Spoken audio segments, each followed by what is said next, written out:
Outre les histoires de famille, House of the Dragon relate les différentes guerres de pouvoir auxquelles sont confrontés les Targaryens. Nombreux sont leurs ennemis et parmi eux, on retrouve le gaveur de crabe, apparu dans l'épisode 2. Qui est-il? Attention, spoiler. Il est conseillé d'avoir vu l'épisode 2 de House of the Dragon avant de poursuivre la lecture de cet article. Comme Game of Thrones, sa série dérivée House of the Dragon mêle autant histoire de pouvoir qu'histoire de famille.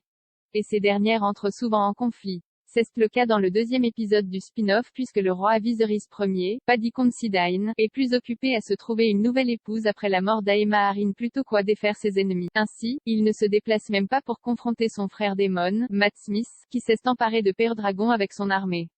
C'est sa propre fille Rhaenyra, Mie Alcock, qui réglera le conflit et récupérera l'œuf de dragon subtilisé par Daemon.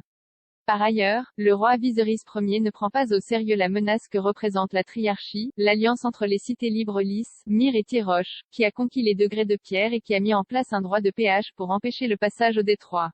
Malgré les conseils de Lord Corlys Velaryon, Steve Toussaint, le roi ne se soucie pas du danger que représente la triarchie et l'une de ses représentants, que l'on voit à la fin de l'épisode.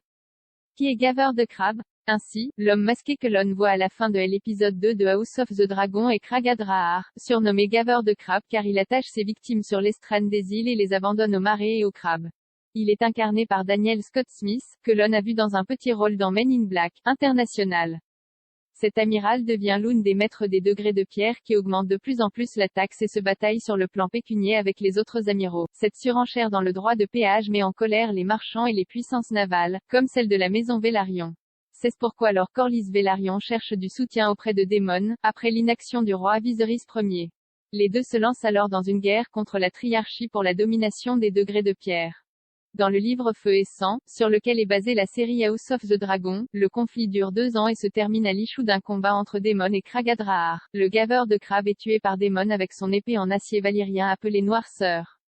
Craghad Rahar finit décapité. L'épisode 2 de House of the Dragon se termine sur la révélation du visage, masqué toutefois, du gaveur de crabe et la bande-annonce de l'épisode 3 laisse présager que la bataille entre Daemon et l'amiral sera au cœur de ce nouveau chapitre.